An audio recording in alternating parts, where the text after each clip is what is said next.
Have you come down from the greatest second round in NBA history? Good. The Eastern Conference Finals between the Milwaukee Bucks and the Toronto Raptors bring a clash between the two best players in the conference, Giannis Antetokounmpo and Kawhi Leonard, two of the superstars who have defined these nutty playoffs. Bad news, they may not guard each other as much as fans craving gladiatorial theater might hope. Let's bounce around the matchups we might see on both ends. When Milwaukee has the ball, guarding the Greek Freak, bring out your centers.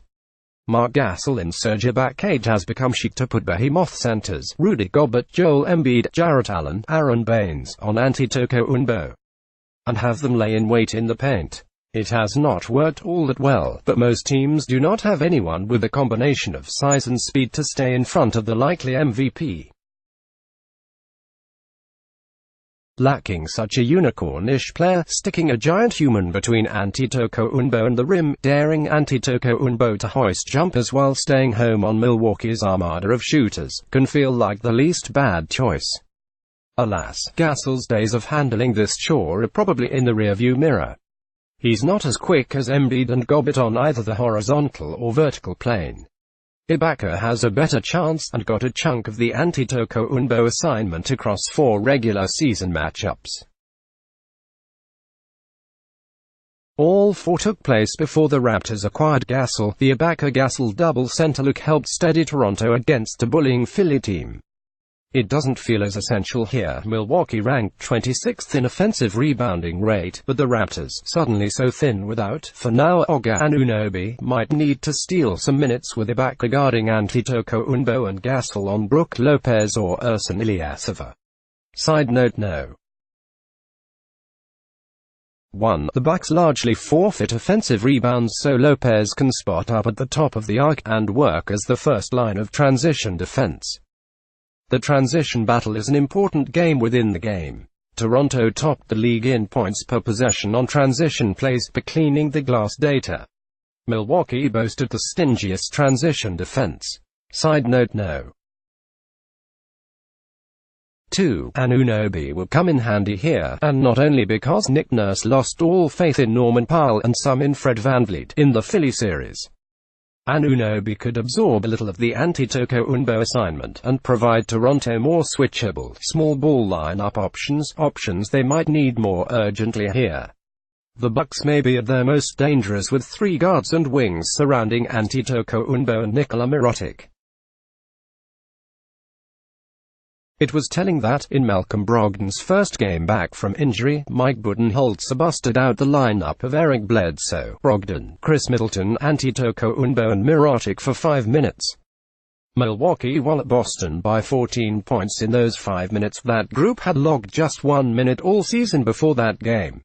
The Bucks can plop George Hill, Pat Connaughton or even Sterling Brown, who got some run guarding Leonard in the regular season, into such lineups.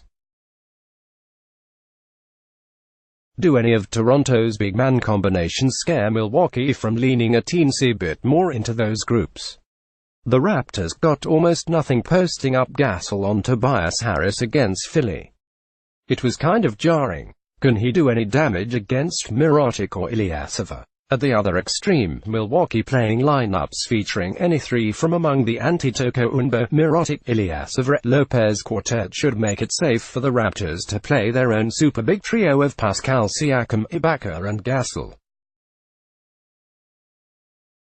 Again, if Anunoby can't go and Powell shrinks, Toronto needs to fill minutes. Of course, some of Powell's finest moments as a Raptor came against Milwaukee in the playoffs 2 seasons ago. A movable object, unstoppable force, etc. Kawhi Leonardo, baby. Let's do this. Leonard has dialed it back up in the postseason, and re-emerged as an all-court destroyer. He guarded Antetokounmpo in just 31 possessions in 3 games. Leonard missed a Toronto loss, and Antetokounmpo attempted only 3 shots on those trips, per NBA.com's matchup data. Such data is not 100% indicative of who started or finished a possession defending a particular player. It logs who guarded that player longest.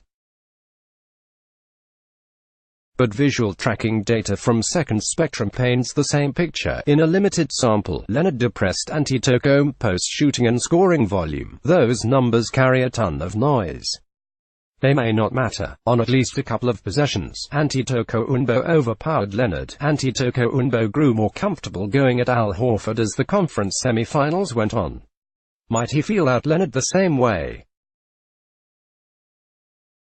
Leonard may not be able to work as Antetokounmpo's primary defender the whole series and carry the sort of load he had to manage, at times against Philadelphia, including in Game 7, when he looked like the only Raptor who wanted to shoot.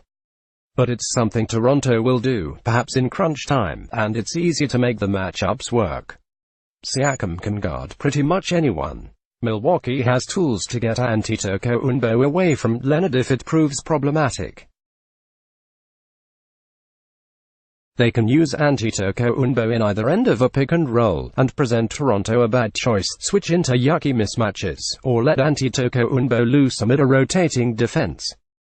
For much of the series, the Raptors will have Siakam and Leonard guarding the Middleton-Giannis combination, meaning they can switch the two-man game between Milwaukee's best players. Here's what happens when you can't switch that action. The Bucks love to clear one side of the floor for the Middleton-Antetokounmpo dance, so help defenders have to skitter all the way across the court. Milwaukee can pivot into less switchable pick-and-rolls involving Antetokounmpo and Bledsoe. If the Raptors have Danny Green on Bledsoe, and they will for stretches, they can switch that action, hold their noses, and live with Green on Antetokounmpo. Live might be optimistic, though. Milwaukee can complicate things by having both Antetokounmpo and Bledsoe screen for Middleton. Good luck navigating that maze. Antetokounmpo will hunt Toronto's smallest players. If those players are on Brogdon or Mirotic, Milwaukee will pit Antetokounmpo against one of them. Kyle Lowry is a 6-foot fire hydrant with limbs, but Antetokounmpo will figure him out in short order. The real first option, Pascal Siakam drew the huge majority of Antetokounmpo's duty in the regular season, with Leonard mostly handling Middleton. There is something to both teams living with the second choice defending the opposing superstar if it means vaporizing the number 2 option. Siakam has the Horfordian outlines of a defender who can at least make Antetokounmpo sweat, though he's not a stout. Even as the driver of the now closed Pascal Siakam bandwagon, I must admit Antetokounmpo appeared pretty cozy going at Spicy P. If Antetokounmpo rampages to the rim too easily, Toronto is in trouble. They will either have to live with it, help off shooters who have punished such help all season. Bledsoe's three-pointer is always a bellwether, overburden Leonard, overextend Ibaka, or junk up the game some other way. Maybe they can thread the help and recover needle. Toronto's shifting defense is ferocious, fast and smart. It rotates with the ball, not behind it. But no one has had an answer for Antetokounmpo yet. It may take a superhuman two-way effort from Leonard. When Toronto has the ball, guarding Kawhi Leonard, unlike the GOAT guys, Mike Budenholzer is not into fan service. Chris Middleton seems like it should be bad for Milwaukee. Leonard has size, strength and athleticism on Middleton. But Middleton handled the job well. Middleton seems to get Leonard's rhythm. The two kind of play at the same methodical, start and stop pace. Middleton has been good at forcing Leonard away from picks, a must, since Lopez will hang back in the paint.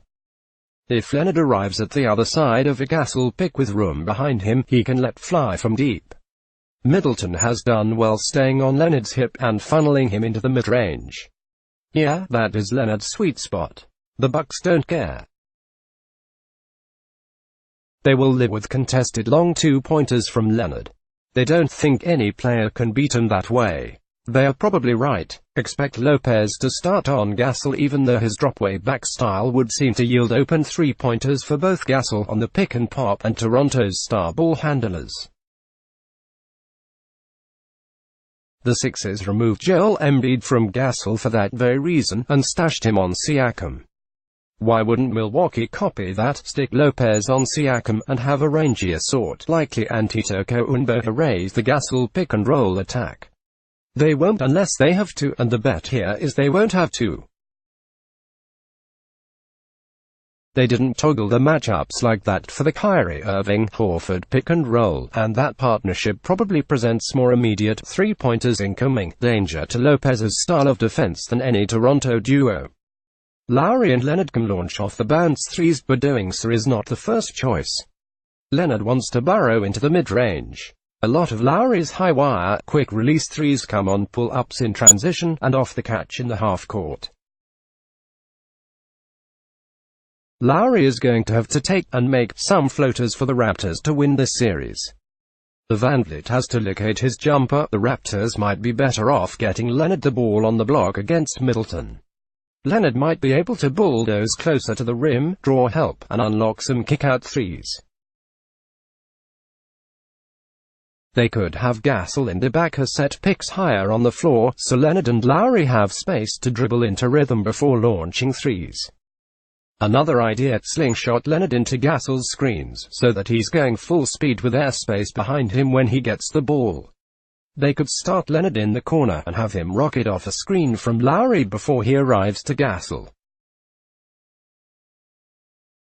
If that first pick from Lowry produces a switch, even better, the Raptors have a mismatch. But there is another big reason Milwaukee may not fear Lopez on Gasol. Gasol is an even more reluctant shooter than Horford. The Bucks scheme is a mind game. They wager most big men just don't want to shoot all the open looks Milwaukee might provide. Those bigs get skittish. They feel guilty. I'm really just supposed to keep shooting. But I'm a center. Isn't this kind of selfish? I'm just going to look for a dribble handoff. Lopez is better than you think at corralling ball handlers and lumbering back toward his man. He has good timing. He can come out to the three-point arc if need be.